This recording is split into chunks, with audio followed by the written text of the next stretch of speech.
Small talk. Small talk is the most important skill you can ever learn. It is what helps you build connections with people, and it can make a dull conversation into something more invigorating. It's more meaningful. It's useful in many different scenarios as well, such as a job interview, social gatherings, and building connections with people. Using small talk can further your connection with people as well as your conversation skills. Today, I'll be talking about the benefits of small talk, tactics you can use to better your small talk, as well as the unfortunate anxiety that comes from small talk in a day full of anxiety. So, what is small talk's role?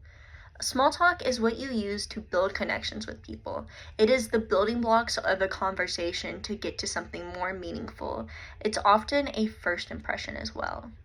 Being able to use small talk to your ability, to your best ability especially, is a way for you to fulfill yourself, to better yourself, to gain more knowledge.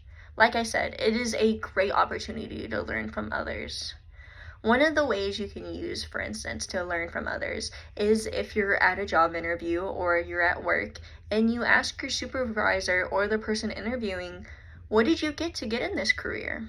That's a great opener question. It's a great way to start a conversation with someone.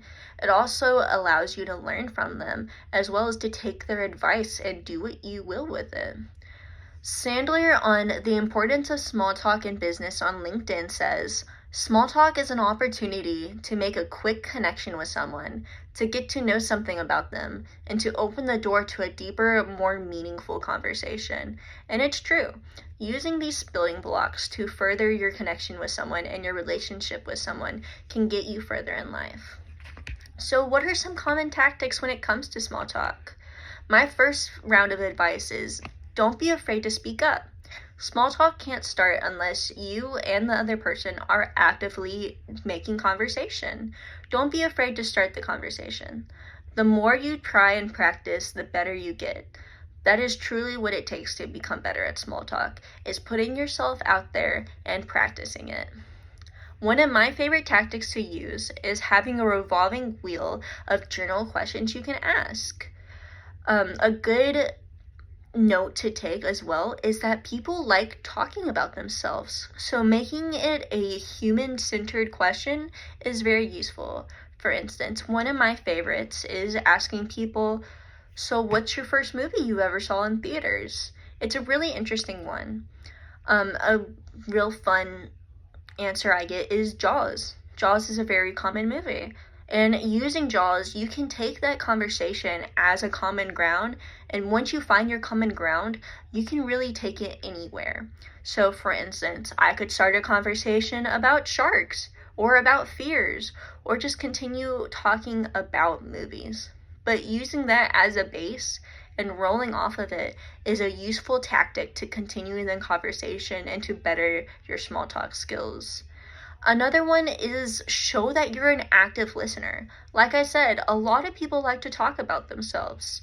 So to prove that you're actively listening and to continue the conversation is a very important skill.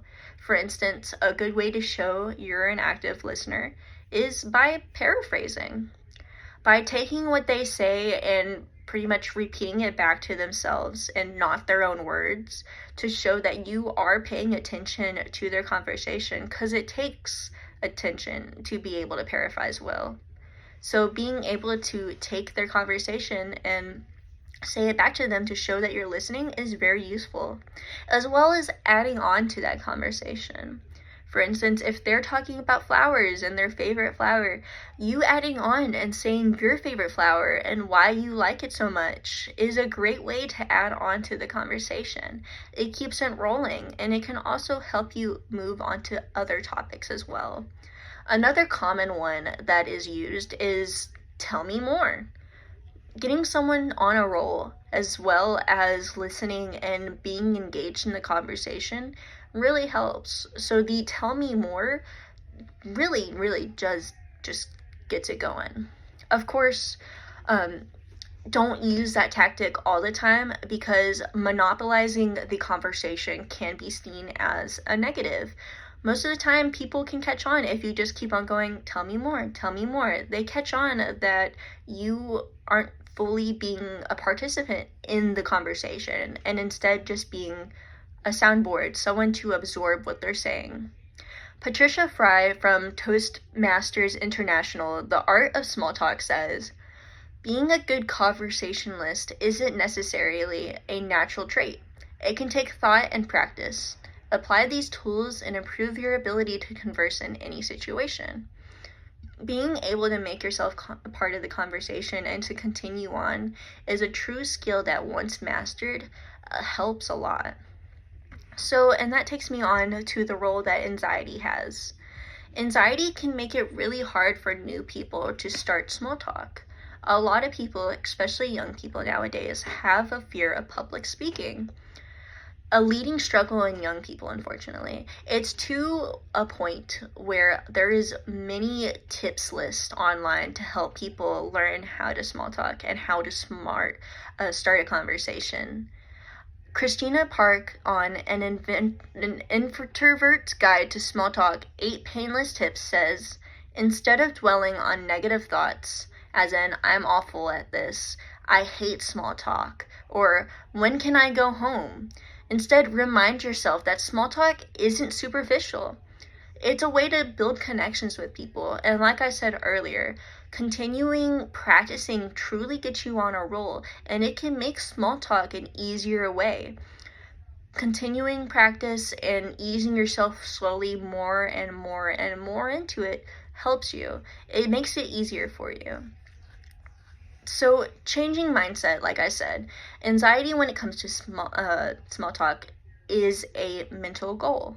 Changing your mindset when it comes to small talk to, this isn't a chore, this is something I'm practicing, this is a skill I'm honing, helps you a lot.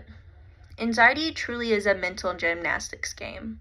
Overcoming it, as well as positive reinforcements, can help you. A lot of people, anxieties surround themselves mostly with the pause in conversation. It's really important to tell yourself that pauses in conversation aren't bad. In fact, it can actually be used to your benefit. Pauses in conversation allows yourself to have a brief moment of introspection. Allow yourself to think about what you said, about what you can say next, about what your conversation detailed. It allows you to think about it and to truly be able to better yourself. So, in conclusion, learning how to partake in small talk gives you an opportunity to enhance yourself. It's a skill that, once learned and honed, allows you to prevail, to become better, to better oneself. Learning to curb social anxiety is helpful, and learning tactics to help yourself with small talk is helpful as well. It gets you going, and small talk is a vital part in everyday role.